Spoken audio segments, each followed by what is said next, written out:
Hey guys, it's Shane from Jags Journeys. Welcome to this week's video of the weekly wrap up. I just want to say a big thanks to everyone who is tuning in every week to my weekly wrap up videos. It's really appreciated. And thank you to everyone who's sending me positive comments.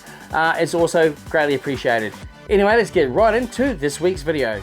Alright, so we're going to start this week's video with Warner Brothers Movie World. Now the big news of the week is the Flash Speed Force coaster tracks are now installed.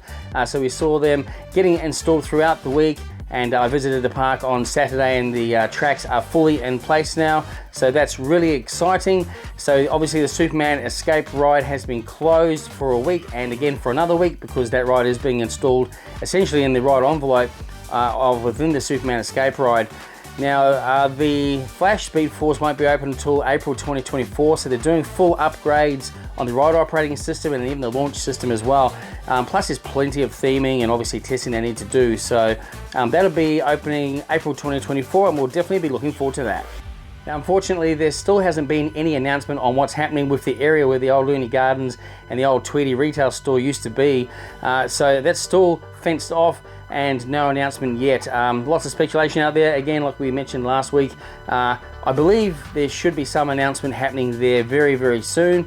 So once again, we'll keep our ears and eyes open, and as soon as we hear something, we'll definitely let you all know. Other than that, we've got the Green Lantern roller coaster going down on annual maintenance from this week until the 15th of September. That's its annual maintenance, and that'll be reopened just in time for the school holidays. They've also got the Looney Tunes carousels also down on annual maintenance, so that'll be reopening on the 1st of September. And the only other thing I've got here is Doomsday. So it was working in the weekend and people were riding it. It wasn't doing the full rotation as it has been doing lately. However, I've just noticed on the website it is down again for unplanned maintenance. So unfortunately there's some ongoing issues still with the Doomsday Destroyer. Once again, if we hear any kind of announcement about the future of that attraction, we'll certainly let you know. And probably the only other thing for Movie World is the Looney Tunes Star Parade is now back in the afternoons from last week. So other than that, that's it for Movie World this week. And just a quick one on Paradise Country. I mentioned last week that the new Dingo Pups are now in park. Got to get there and check them out. You can actually get photos with those. I think it's around about $80 for a photo with the Dingo Pups. You're going to book that online. I think you can probably book that in park as well. But yeah, make sure you get to Paradise Country to check out the Dingo Pups while they're still puppies. Alright, so over to SeaWorld, it looks like they're doing a lot more demolition now with the old Sea Viking log flume area. So more fencing's gone up with signage saying demolition in progress. There's machinery back in the area now where the flume was near the storm ride there. So definitely they're starting to do a lot more of the demolition in that area. We will definitely keep you up to date on any kind of progress there, but also if we hear any announcements on what may happen with that space or what future attraction may end up there, we'll certainly always let you know. Now up at the front of the park near the Nickelodeon store, a new kiosk has been put in. Essentially that is a sales booth for the buffet lunch cruises. You could always book those online anyway and do those lunch cruises, but now there's actually a kiosk in park there. So I think that's a great spot. The helicopter booking desk is also not too far from there as well. So any of those additional experiences that you want to do whilst you're at SeaWorld or booking for another day even, you can now book them while you're there in park. Alright, so over to Dreamworld theme park. It's quite a bit happening at Dreamworld, obviously, with all the construction going on there. We had a look at the Dreamworld Fly construction at the front of the park. Again, they've progressed a lot more with the base works for the Dreamworld Flyer. I'm pretty sure in the next week or two we'll actually start to see the base of the Dreamworld Flyer getting installed and go vertical. So again, we'll keep our eye on the progress there and keep you up to date with that. But that's definitely a space that's progressing very fast and we'll keep you updated. Alright, so with the Ocean Parade extension, you can no longer walk through from where the game site is down toward the Serpent's Lair. That is all fenced off now because they're actually doing all new re-concreting through that area and re-theming.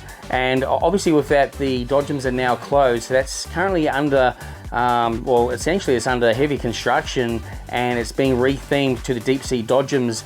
Now all the rock wall formation that they're starting to put around the seabed splash zone, they've actually continued that into the entranceway of the deep sea dodgems. So we'll actually flow through to, I guess, create one whole precinct or environment, which is going to look absolutely amazing. So just from the artwork alone, it does look excellent, including the Seabird splash zone as well. Looks absolutely amazing. So we can't wait to see the finished product. Due to open around September, October, school holidays for that whole entire precinct. But essentially the dodgems will be open from the 18th of August.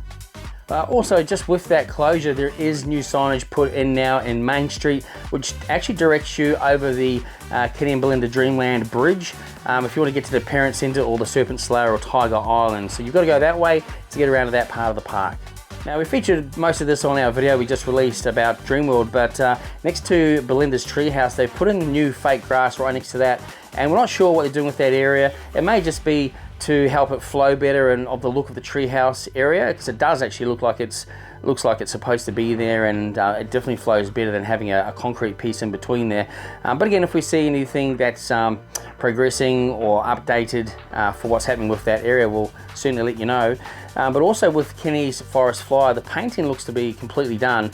There's a whole lot of re-theming to continue with yet though, and I'm sure there's still some more work on the actual roller coaster trains and the station as well. So again though, that should all be open, ready for the 18th of August. And by the way guys, if you'd like to ask a question for the weekly wrap-up video, you can send that to jagsjourneysgc@gmail.com, and I'll do my best to get through those questions on the next week's weekly wrap-up video. So that's going to do it for this week's video of the weekly wrap-up. Don't forget to follow us on Instagram, Threads, TikTok and Facebook. We are posting content on those social media platforms throughout the week as well. And obviously, if you're loving this kind of theme park content or any kind of theme park content that we put out on our YouTube channels, please make sure you subscribe for more. Anyway guys, one last thing, next time you're at the theme parks in the Gold Coast, how about you ask a question? Is Jags Journeys here today? You never know where I might be. Anyway guys, thanks for watching, and I'll see you on the next journey.